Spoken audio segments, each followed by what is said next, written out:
కొత్తగూడెం కేంద్రం. సుభాషితం వింటారు. సమర్పణ ఎస్కే బాషిద్.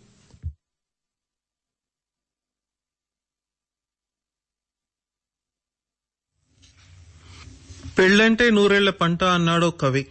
కాని పెళ్లంటే శాశ్వత జీవిత పంట అంటుంది ఇస్లాం.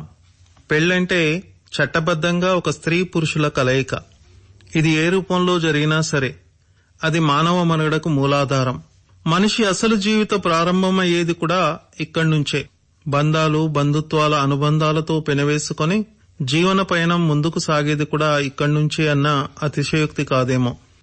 స్త్రీ పురుష నిర్మాణం, వారిరువురి మధ్య ఆకర్షణ, వారి కలయికతో మానవ మనుగడ, ఇవన్నీ సృష్టికర్త సృష్టి నిర్మాణం యొక్క ఔన్నత్యాన్ని, శక్తిని చాటి చెబుతుంది.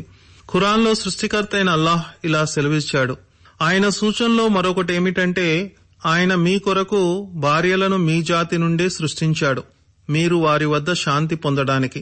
మీ మధ్య ప్రేమను, కారుణ్యాన్ని సృజించాడు.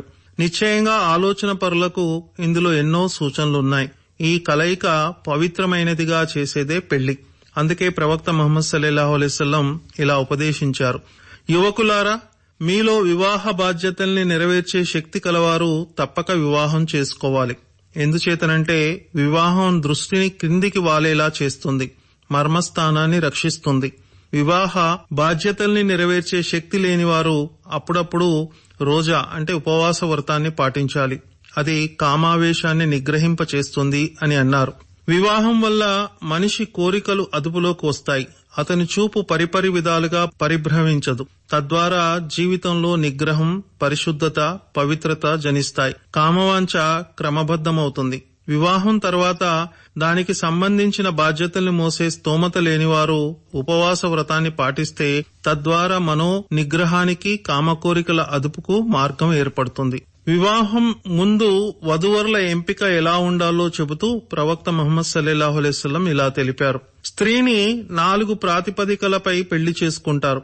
ఆమె ఐశ్వర్యాన్ని చూసి, ఆమె వంశ ప్రాశస్త్యాన్ని చూసి, ఆమె అందచందాల్ని చూసి, ఆమె ధార్మిక స్థితిని చూసి మేలు కలుగుతుంది. మీరు ధార్మికురాలైన స్త్రీనే ఎన్నుకోండి, మీకు మేలు కలుగుతుంది అని అన్నారు. స్త్రీని 4 ప్రాతిపదికలపై పెళ్లి చేసుకుంటారు. ఆమె ఐశ్వర్యాన్ని చూసి, ఆమె వంశ ప్రాశస్త్యాన్ని చూసి, ఆమె అందచందాల్ని చూసి, ఆమె ధార్మిక స్థితిని చూసి.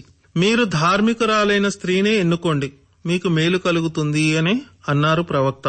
స్త్రీలను వారి అందచందాల్ని బట్టి పెళ్లాడకండి. వారి అందం వారిని సర్వనాశనం చేయవచ్చు. వారి సిరిని చూసి పెళ్లాడకండి. వారి కలిమి వారికి తలబిరుస్తనానికి, ధిక్కారానికి గురి చేయవచ్చు. వారిని వారి ధార్మికత ఆధారంగా పెళ్లాడండి. దైవభీతి పరురాలైన నల్లని బానిస అల్లాహ్ దృష్టిలో ఎర్రని కులీన కాంత కంటే ఎంతో మెరుగు. నేడు గుణగణాల కన్నా జనం అందానికి, డబ్బుకు ప్రాధాన్యత ఇవ్వడం వల్ల జరుగుతున్న అనర్థాలను మనం చూస్తూనే ఉన్నాం. అలాగే వరుడి విషయంలో కూడా చెబుతూ, మీ వద్దకు పెళ్లి సంబంధం వచ్చినప్పుడు ఆ వ్యక్తి దైవభీతిని, గుణగణాలను మీకు నచ్చినట్లయితే అతనితో పెళ్లి చేసివేయండి. మీరలా చేయకపోతే ధరణిలో అధర్మం చెలరేగుతుంది, గొప్ప కల్లోలిత పరిస్థితులు ఉత్పన్నమవుతాయి అని అన్నారు. నీతి, నిజాయితీ, ఉత్తమ గుణగణాలు కల సంపద ప్రాధాన్యత ఇస్తే జరిగే అనర్థాలు నేడు కళ్ల ముందు కనబడుతున్నాయి. కుటుంబ సౌఖ్యం, సామాజిక శ్రేయాలు కొరబడుతున్నాయి. పెళ్లి అనే ఒక పవిత్ర బంధం ఒక స్త్రీ పురుషుడి మధ్య ఒప్పందం. జీవించి ఉన్నంత కాలం కష్టసుఖాలలో ఒకరికొకరు తోడుగా, నీడగా ముందుకు సాగుతామని, ఒకరి హక్కుల్ని మరొకరు గౌరవించుకుంటూ ఇరు కుటుంబాల మధ్య బంధుత్వ